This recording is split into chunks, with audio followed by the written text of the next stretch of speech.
Vivi dan Tania adalah dua orang anak magang yang sedang magang di sebuah bank swasta di kotanya.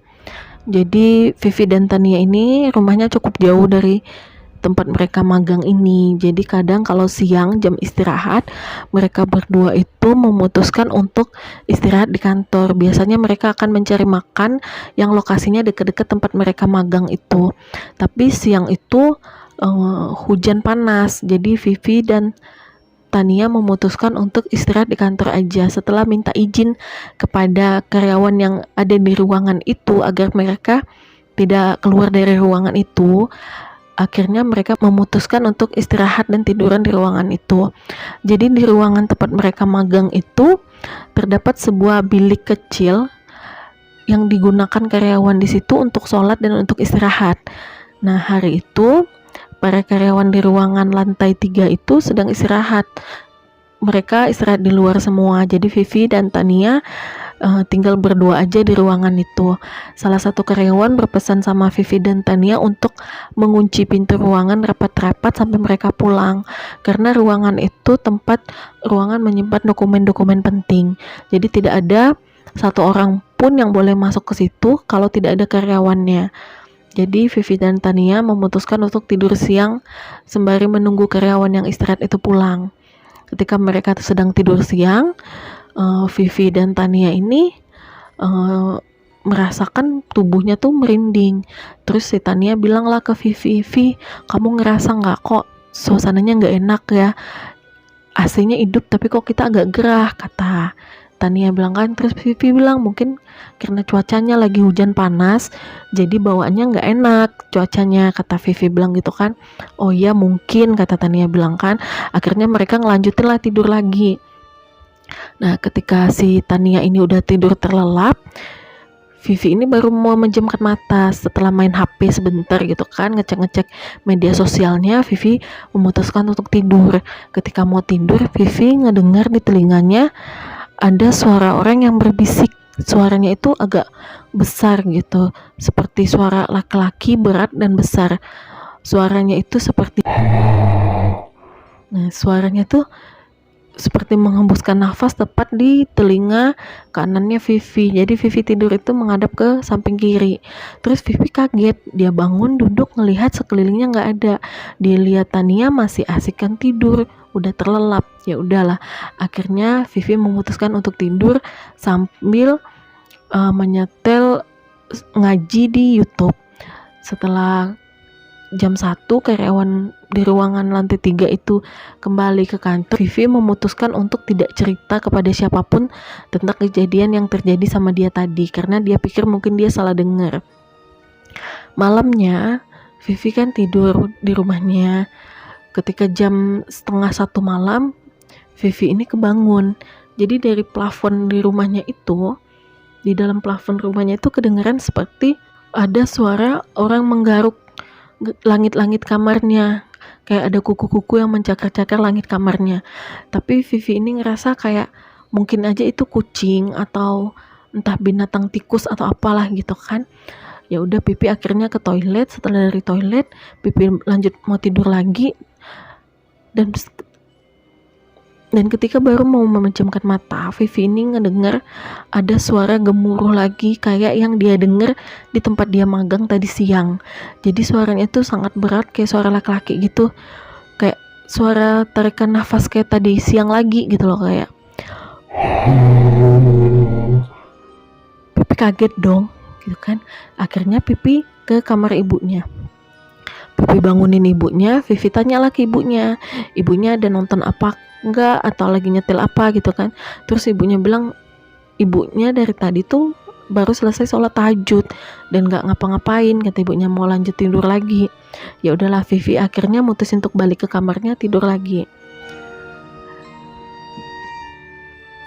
Besoknya Vivi dan Tania tuh mutusin untuk istirahat lagi di kantor, untuk nggak keluar lagi karena si Tania ini ngerasa nggak enak badan gitu kan, jadi dia males mau keluar.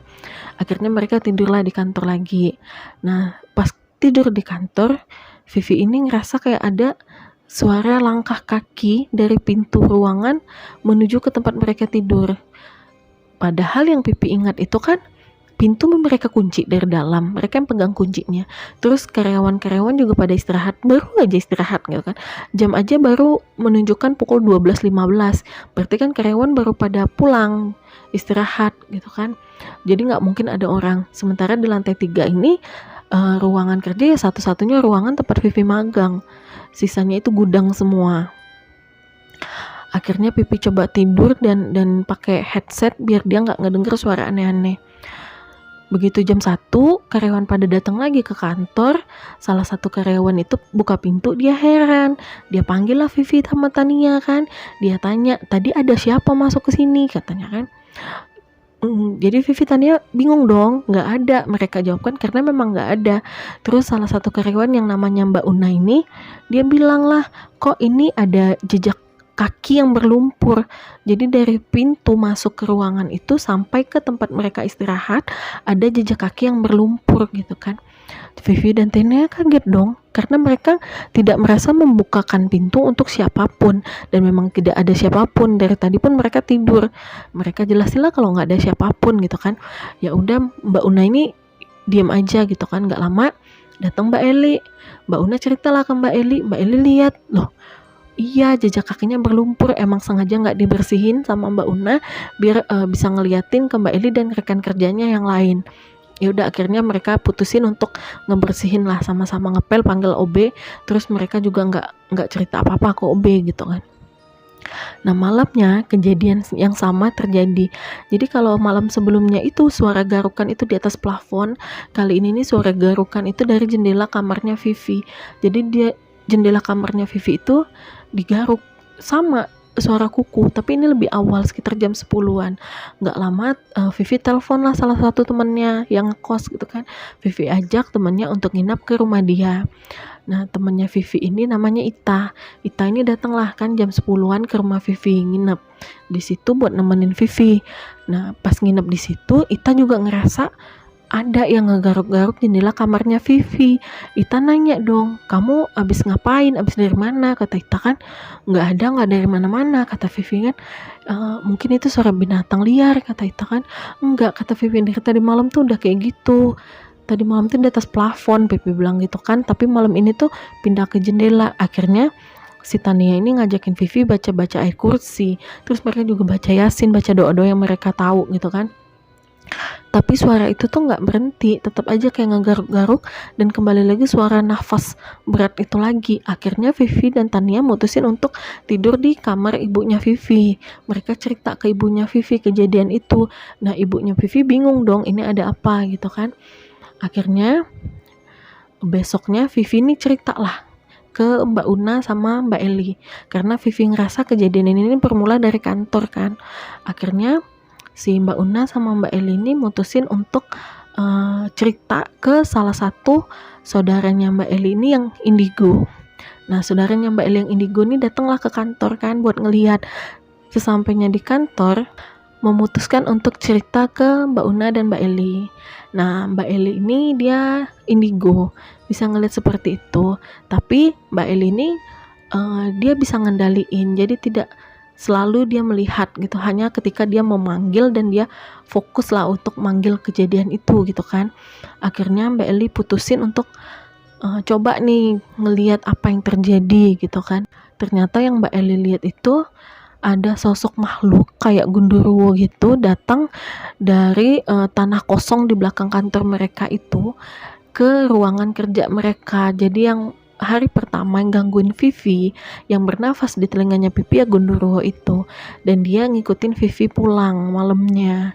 Terus besoknya dia ngikutin Vivi ke kantor lagi, jadi dia masuk dari pintu itu gitu kan. Nah ternyata pas mereka cek ke belakang kantor, tanah kosong itu memang berlumpur, padahal selama ini mereka nggak bisa ngelihat. Jadi belakang kantor itu, belakang bank itu dindingnya itu penuh sampai ke atas, jadi mereka nggak akan bisa ngelihat tanah kosong di belakang, dan mereka selama ini nggak tahu kalau di belakang kantor itu ada tanah kosong. Jadi hari itu mereka ngelihat muter dari jalan besar di samping kantornya, dan ternyata belakang kantor itu memang tanah kosong yang lagi berlumpur karena hujan. Lumpurnya itu sama persis dengan jejak kaki yang ada di ruangan mereka. Akhirnya Mbak Eli mutusin untuk ke Pak Ustadz minta air air doa lah biar bisa membersihkan ruangan mereka, dan untuk Vivi bawa ke rumahnya biar Vivi ini nggak digangguin lagi. Dan Vivi dikasihlah air doa sama Pak Ustadz untuk Vivi mandi, Vivi minum biar nggak digangguin lagi. Dan setelah itu mereka air dari Pak Ustadz itu mereka siram-siram ke ruangan, Vivi juga di rumahnya disiram ke rumahnya, Vivi mandi, dan akhirnya kejadian itu nggak terjadi lagi. Vivi nggak pernah diganggu, dan kantor mereka juga, ruangan mereka juga tidak pernah ada jejak-jejak lumpur lagi dan suara nafas berat itu lagi.